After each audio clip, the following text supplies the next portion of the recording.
a rogue ninja or you're from the hidden village in the clouds, one thing is true, we all love Naruto. Tamashi's taking a trip to the past where it all began at the Final Valley and bringing us 2 new SH Figuarts. Hey guys, welcome back to the channel. I am Snook, and today we are going to take a look at 2 new figures from Tamashi Nations, and that is going to be Naruto and Sasuke. Well guys, starting off the very first figure, it's going to be this one right here, and that is going to be Naruto. This is going to be the pre-time skip version of Naruto. For all the anime onlys out there, pre-Shippuden, just the Naruto series, this is what this one's from. I think this was needed. I know there's so many other characters in the line that we needed, but being that the Naruto anime, the first half, really started it all and really snowballed into the monster being one of the big 3. I think this is needed. And honestly, with the price point that I'm going to tell you at the end of this video, it is going to be definitely worthwhile to pick this figure up. So let's just deep dive right into this figure. Here is the first pose. He's got the Shadow Clone Jutsu 2 fingers right here. I think that is super great, showing the great flexibility that right here in the knees and all the bodies, just like the original figure that we got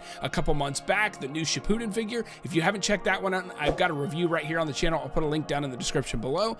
But he comes with a kunai, he comes with the Shadow Clone Jutsu hand. That face is just a pretty blank face, so it's very universal to all the different scenes that you want to use him in. Guys, taking a look at the next photo here, we've got the classic Naruto run. I think this looks great. He's got the open palm hands behind him just like this. It really shows again that flexibility in his lower half. He's got the really big smiley face. I think that's really fun because that first part of that anime was very more childlike, and I don't mean that in a bad way, but very fun and very more hopeful and a little less serious moments than when it gets into Shippuden. I am really digging this figure. I cannot wait till this one comes out, and I am definitely going to put it on my list. Taking a look at the next photo here is him doing the Rasengan. I think this is a much needed pose for this figure because he does it so much. And one thing I feel like with the Naruto line that they're hitting home runs over and over and over again is the fact that we get effects pieces with almost every single one of these Naruto figures. I feel like being a Dragon Ball Z collector, mainly in the SH Figuarts line, we don't get a lot of that. I know Turtles coming out is going to have an FX piece, but that is a few and far between. And between this one and all the other figures in the Naruto line, I think Kakashi is the only one that's not going to have an FX piece, and that is insane. I think that is really, really good. Now, this is probably a reuse from the Shippuden figure, but that's fine. That's fine. It's a Rasengan. It looks the same when he did it as a kid or when he did it as an adult. I will probably get 2 of these as well, just like I did in the last one, so I can have that Shadow Clone sit behind him, helping him make the Rasengan. And also looking at this photo, here's the yelling face. Not so mad as he usually is in the other Shippuden version of him, but he's got the open palm hand. I'm sure this has got a little peg on the end, just like the other one does, to hold that Rasengan on there.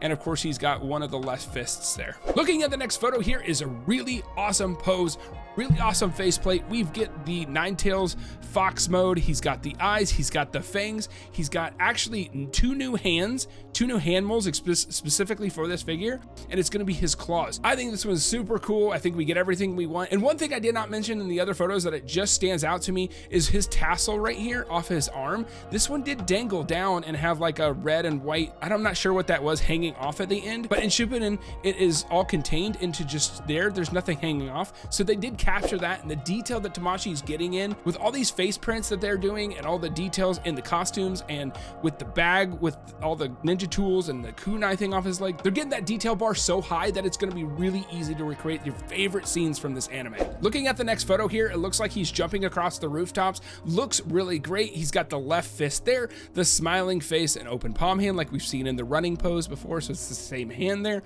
Again, shows that really great flexibility on the lower half. I think this figure is going to be super cool, and I cannot wait to have my hands on this figure. And the last photo of Naruto here is going to be the comedic face. I think that they are doing this in almost every single figure in the Naruto line, where they give some levity or some comedic part of the anime and give him a faceplate to really recreate those scenes, and I think this is going to be great. And of course, here's his frustrated face. He's got those big cartoony square teeth, the eyes where pretty much no pupils. I think this looks hilarious and maybe not well used in a lot of people's collections, but gives you the option to go outside of maybe the traditional fighting pose that most of these shonen figures are going to be in. And Naruto is scheduled for May of 2023. He is priced at 3,600 yen, which is a roughly about $28 US. I expect this figure to hit the $34.99 mark, kind of hitting with all the rest of those baseline figures, something to get the bar lower for new customers to want to try these figures and get their hands on them. And making such a big popular character like Naruto accessible at that price is really going to drive up the fan base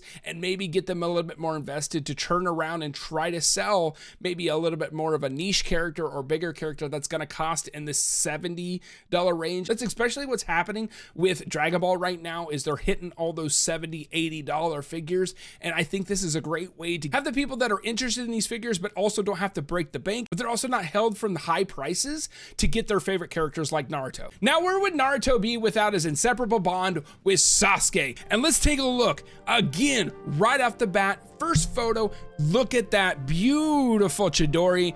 That is an awesome sight to see. We get another effects piece with another figure. He's got his two Tomo Sharingan eyes. Looks great. He's got his yelling face. This scene reminds me of the hotel scene in the very first part of the Naruto, where he sees his brother for one of the very first times and tries to kill him. And with Sasuke being one of my favorite characters in the first part of the anime, this is a joy to have. Taking a look at the next photo, we've got his standard shinobi one knee holding the kunai up. I love the hair in the back. It's highly stylized, really pops up, really stands out. He's got that permanent part. He's got the Chidori looking hand here.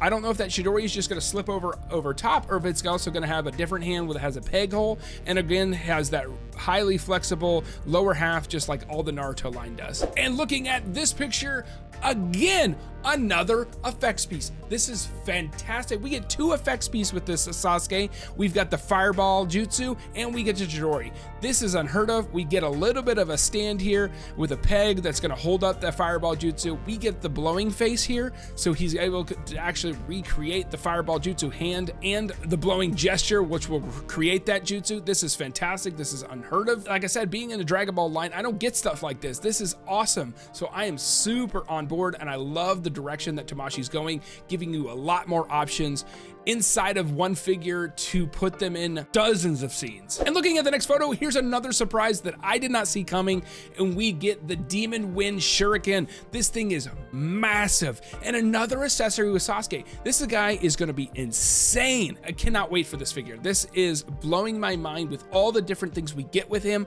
not only hands and effects pieces and face plates, but we also get a lot of accessories that mean the world to the character and that allow you to place them in so many different scenes in so many different ways, and kind of really opens the door up of owning multiple, so you can be like, well, I really want him to do the fireball jutsu, but also want to have him in the scene where he had the Demon Wind Shuriken. So it allows that option to really open it up for a lot of collectors to have multiple, or constantly changing it. Maybe every couple months you can change your scenes in your dioramas, your detolfs, or whatever you have for collecting your figures. This is fantastic. Definitely, Tamashi, please go in this direction with Dragon Ball. I know those figures are a little bit more bulky than these, and it makes the price a little bit higher, but this is such a big payoff, in my opinion, because I feel starved and I feel neglected as a Dragon Ball character that I don't get all this cool stuff with each character. Here's a closer look at the Demon Wind Shuriken. Looks fantastic. Look at that metallic sheen. Here's also a shot of the back of his hair, so look at all that detail. But I think this is a great shot of how large this Demon Wind Shuriken is. Of course, we get the specialty hand that's gonna hold the Shuriken there. Fantastic, blown away, A+. Gonna get this figure. Sold. Tamashi, take my money. And lastly, with Sasuke, we get a hilarious face mold right here. Looks great. He is utterly annoyed by Naruto, and this fits the character. Gives you another option to put Sasuke in a hilarious moment with Naruto or Sasuke or whoever you want to get for this Naruto line, or the future that it is. And we do need to support this line if we want to go forward on any of the Naruto figures. I know I'm going to do mine. Are you going to get either one of these figures? Let me know down in the comments below. I'm very interested if you're going to get one of these figures, because I know I'm getting both, probably 2 Narutos and 1 Sasuke, but let me know how many you're going to get. Now, Sasuke is slotted for June of 2023, so I expect July or August for here in the States. So if you want this figure, he's going to be priced at 6,000 yen. That roughly estimates down down to $45. I expect him to hit that 55 mark, kind of like what Krillin was. I think he's gonna obviously be a little bit more expensive than the Naruto, but that's because all the extra accessories, all the extra effects pieces we get. And guys, Naruto and Sasuke, they're gonna be available for pre-order as of January 12th. So if you're watching it after the fact, go out and grab your pre-order of Naruto and Sasuke, or multiple Narutos or multiple Sasukes, and enjoy the figure that is the Naruto line. I'm so excited. The future is bright in Naruto. And guys, if you like this content, consider subscribing, because right here on the channel, we collect together, and that is the whole point of this channel. And guys, thank you so much for watching. I have been Snook, and I'll see you in the next one.